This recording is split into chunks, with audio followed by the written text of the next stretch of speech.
ও হিন্দু তোষণ করলে সাংবিধানিক, আর আমি মুসলিম তোষণ করলে অসাংবিধানিক। আমার মেন টার্গেট তো মুসলিম ভোট, ক্ষমতায় টিকে থাকতে হবে। 26-এর ভোটে হিন্দু মুসলিম মানে দুটো ভাগ করবে। ওপেন হবে ভাগ, ওরা 200 মধ্যে ওরা ভাগ করে নিচ্ছে 150 করে। এটা তো হচ্ছে না। লড়াই হবে কি আর মমতা ব্যানার্জি উন্নয়নবাদীকে মন্দির করার কম্পিটিশন করে বেড়াচ্ছে, তাহলে আপনারা সেখানে মানে দেখতে 26-এর পাচ্ছেন না। ভোটে কোন লড়াইটা হবে আপনি? 26-এর ভোটে ভোটের জাতিগত যে বিভাজন সেটা প্রকটভাবে হবে।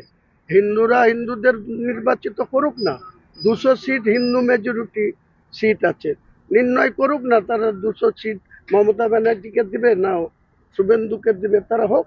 আর আমি বলছি তো 100 সিট আমি হিন্দুদের সঙ্গে নিয়ে মুসলিমদের সঙ্গে নিয়ে 100 সিট জিতে দেখাবো। আমাকে সমর্থন করতে হবে, শুভেন্দুকেও করতে হবে, না হলে মমতা হিন্দু ব্যানার্জিকেও কোথা থেকে এলো করতে তাহলে? হবে।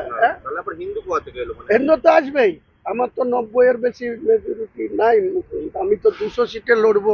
তো এখানে তো গণতান্ত্রিক ভাবে আমাকে তো একটা সেকুলার পার্টি, আমার মেন টার্গেট তো মুসলিম ভোট। ওদের যেমন মেন টার্গেট হিন্দু ভোট, ক্ষমতায় টিকে থাকতে হবে, হিন্দুদের তোষণ করতে হবে।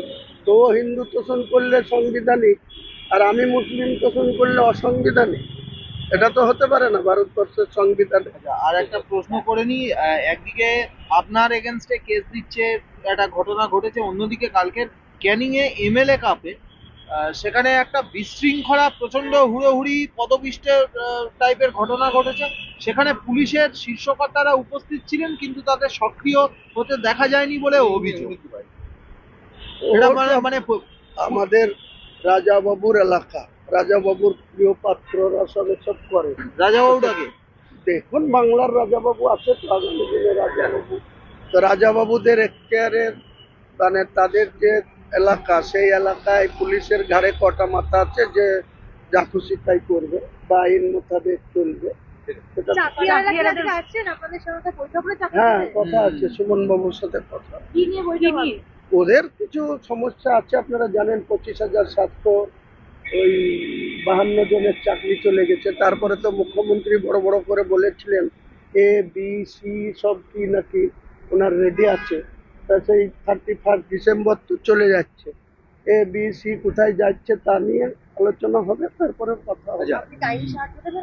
নিশ্চয়, যা সাহায্য চাইবে, যেভাবে আমাকে যদি আইনি সাহায্য চাই সেটা দেব। আমাকে যদি কলকাতার বুকে দাঁড়িয়ে ওদের যে কোনো প্ল্যাটফর্মে আন্দোলনে আমাকে উপস্থিত থাকতে বলে, বক্তৃতা করতে হয়, তাদের পক্ষে কথা বলে